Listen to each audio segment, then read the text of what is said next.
Though it's been years since I've been around, all the stores boarded up, it changed names or burnt down, but I still remember this town.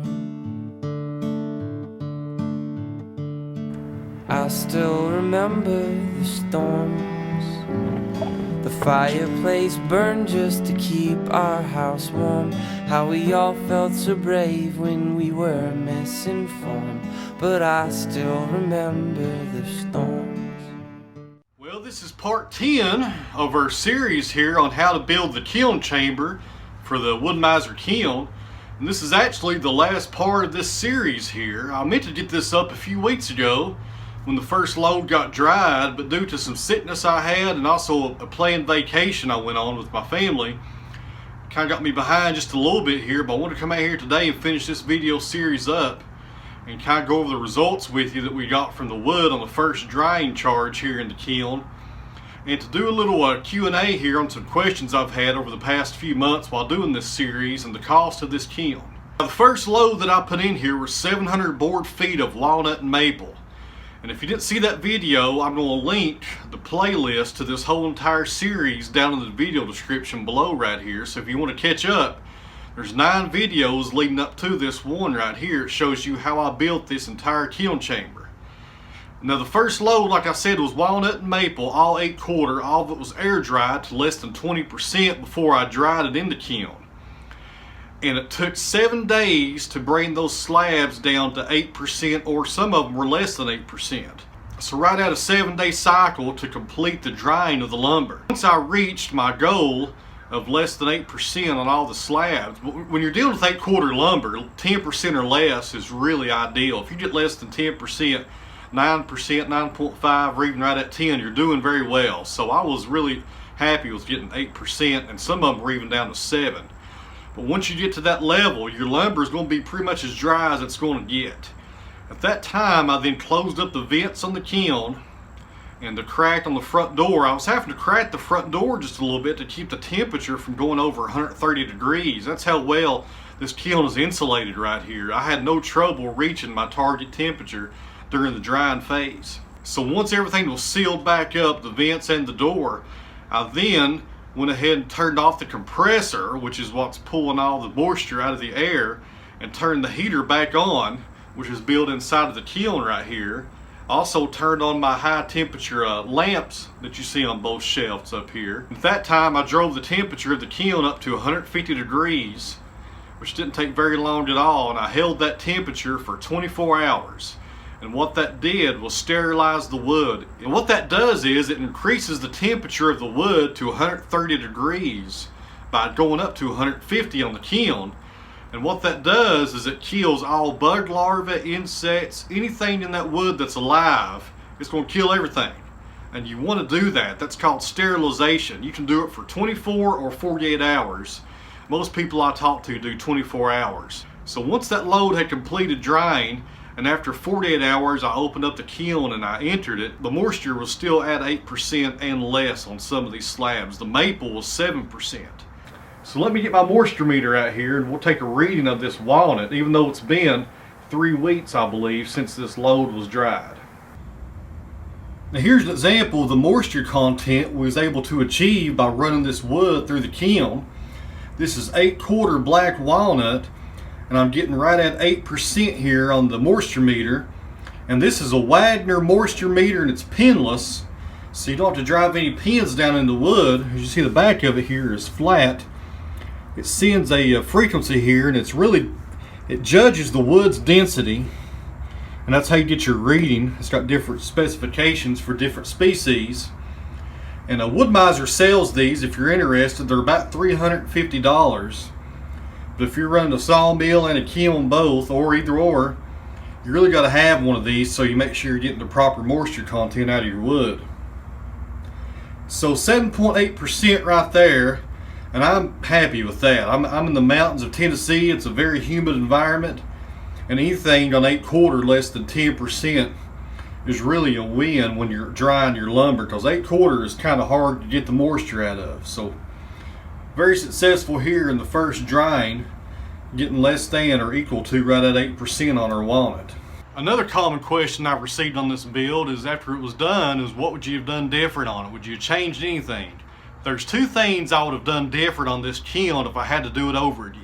The first thing I would have done different, I would have put more vents inside of this kiln.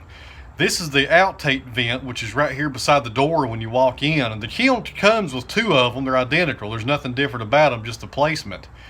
I would have probably installed two more of these in here inside the kiln in order to regulate the temperature better. There were several times I was getting close to 130 degrees during the drying cycle, and with this kiln, if you hit 130 degrees or higher, the compressor will automatically shut itself off.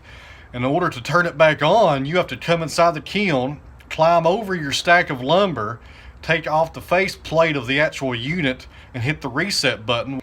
So in order to regulate the temperature inside the kiln, I had both vents open, wide open, as far as they would go, and I also had to crack the front door of the kiln open about 1/4 of an inch just to keep the temperature down from 130 degrees. And I think by installing two more vents, I probably could have been able to control the temperature a whole lot better and keep it cooler without having to crack open the door of the kiln. Now, the second thing I would have done different was the floor of the kiln. I had to build this kiln on top of a concrete pad that was pre-existing. Therefore, I couldn't use the concrete pad as the floor of the kiln because it wasn't insulated at all. It was just a slab poured on bare ground with no insulation put in it. In order to use a concrete slab as your floor for a kiln, it must be insulated when it's poured, or therefore, if you don't insulate it, there's going to be too much moisture in it that's going to be constantly coming up through the kiln and will affect your drying cycles and the moisture in the wood. Now, there's nothing wrong with the wooden floor that I built. It's stout and it's going to be here for a long time, but I'd rather have had a concrete floor, ideally flush with the ground coming into it so I could drive my Bobcat straight into the kiln if I needed to for loading and unloading. So that's another thing I would have done different, was just a dedicated concrete slab to serve as the floor for the kiln and not have a wooden floor. Now let's go over the cost here for 1 second here. This kiln is sold by Wood-mizer, the same company that sells the sawmill that you see in all my videos here. And as of today, I think they're listing that kiln for $3,295. So the big cost here was in building the kiln chamber itself. The cost to build this kiln chamber, everything you see, the extra fans, all the extra lights that I hung in it, the electrical, everything included, was around $5,000. Now that's not including the concrete pad that the kiln is sitting on. That was $1,500 to have this pad poured a few years ago. So right there I'm up to $6,500. And when you add in the price of the kiln, and you also add in, your fuel going back and forth to places to get materials, it's a safe bet to go ahead and assume it's going to cost around $10,000 to build a kiln like this.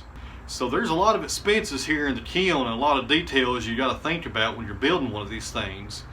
But you guys see how good it worked. And if you're running a sawmill business or a lumber business, you don't have to have a sawmill to run a kiln. I know a guy over in North Carolina, he doesn't even have a sawmill or do any logging or anything. He just goes out and buys timber and hires sawyers to cut it and has it dried at his kiln and sells the wood from it and does really well. So you really don't have to have all these other things to have just the lumber kiln. You can have it by itself and have a pretty successful business depending upon what area you're in. So I'm hoping this kiln will pay for itself pretty fast. My first load was 700 board feet like I said. And the reason you're not seeing all that load in here right now is because I've only got about 10 slabs left. The rest of them are gone and they're sold. So I should, by the spring of next year, have a good return on my investment here and pay myself back with the money that I put into this kiln and start making a good profit from it. Because there's no doubt about it, this is a money-making machine. And another important thing here to think about is your power cost. Now, I ran this kiln for one charge last month, and that was it for a total of 8 days. And I received my power bill at the first of this week, and the increase was $8, and that was it. Our power bill runs pretty consistent here every month, and it went up $8 just by running this kiln for one cycle. So if you do the math, and you run 3 cycles a month in here, which is 24 days, that would just be about $24 right there on your power bill on increasing what you're paying every month. But I will say this, every power company is different and they all charge different rates. So that's what they charge in my area, and it may be different where you're living at. You may want to check with them on your power rates before you do something like this, and you're planning ahead on your future cost, including the power, because that was a very important factor here, how much power this thing was going to be putting out and the cost of it every month. Like we said when I did my video on the electronics of this kiln and all the power supplies, it's pulling less than 20 amps. So there's not a lot of power at all being pulled from this kiln. So it's very efficient here, and it doesn't cost a whole lot to run it. So without a doubt, we had a very successful first load here in the kiln. I ran into no trouble during the process of it. I monitored this thing constantly. I came out here at 1 o'clock, 2 o'clock, 3 o'clock in the morning. You know, I couldn't sleep sometimes because I was really wanting to make sure this went smoothly on my first load in the kiln.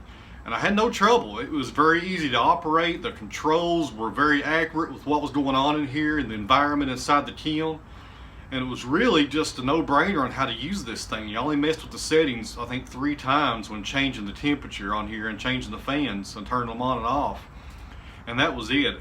And one more thing here, my sawmill is always open to people who's looking to purchase a wood-mizer. If you're looking to purchase a wood-mizer or want to come try one out, and you're close to East Tennessee, well, send me an email and you can come over and take it for a ride and see what you think. And the same thing goes for the kiln. If you're thinking about purchasing a kiln like this and building your own chamber, feel free to send me an email, and if you're in this part of the country, come over one day and we can take a look at it. I'll go over all the specifications of it, and you can take measurements, pictures, whatever's going to make your life easier when you build it.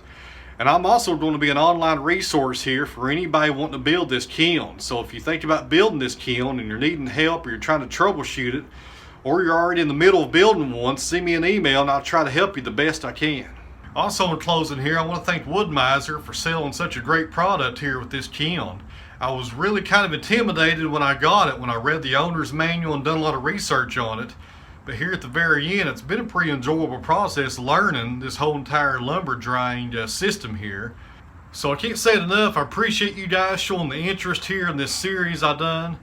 And I really appreciate you guys that have been kind of commenting on the videos and interacting with me on it and asking the questions. It really made this process here pretty enjoyable, not only by building the kiln, but kind of bring you guys along the ride here and including you on the build. So I really appreciate that. So we'll see you guys on the next video, and this will conclude building this kiln.